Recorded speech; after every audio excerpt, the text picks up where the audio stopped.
নিজেদের সন্তানদেরকে লন্ডনে পড়ায় আর আমার প্রজন্মের শিক্ষা প্রতিষ্ঠান ধ্বংস করে, তারা আমাদের নেতা হইতে পারে না। আমরা আমাদের জান দিয়ে দিব, কিন্তু একটা ভোট চুরি করতে দিব না। আগামীর বাংলাদেশ মামলা বাণিজ্য করা লোকদের বাংলাদেশ হবে না ইনশাআল্লাহ। একটা জিনিস স্পষ্ট করে মনে রাখতে হবে, যে নেতারা নির্বাচনের 1 মাস আগে আছে, পরের 4 বছর 11 মাস হারিকেন ধরায় খুঁজে পাওয়া যায় না, তারা আমাদের নেতা হইতে পারে না। এই নেতারা নিজেদের সন্তানদেরকে লন্ডনে পড়ায় আর আমার প্রজন্মের শিক্ষা প্রতিষ্ঠান ধ্বংস করে, তারা আমাদের নেতা হইতে পারে না। এই নেতারা দিনের আলোতে মাদকের বিরুদ্ধে কথা বলে, রাতের অন্ধকারে মাদকের ভাগের টাকা নেয়, তারা আমাদের নেতা হইতে পারে না।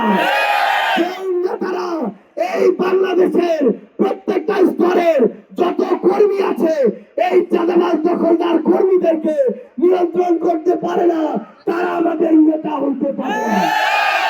স্পষ্ট করে একটা জিনিস মনে রাখতে হবে, আমরা আমাদের জান দিয়ে দিব, কিন্তু একটা ভোট চুরি করতে দিব না। আমরা আমাদের জান দিয়ে দিব, কিন্তু 11 দলের ঐক্যবদ্ধ বাংলাদেশকে পরাজিত হতে দিব না ইনশাআল্লাহ।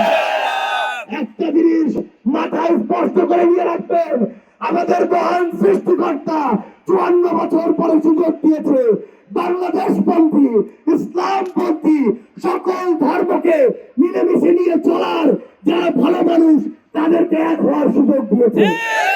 এই সুযোগ কাজে লাগাবো কিনা, আমরা বিজয় নিশ্চিত করবো কিনা ইনশাআল্লাহ। আমাদের একটাই মার্কা, 11 দলের কয়টা মার্কা?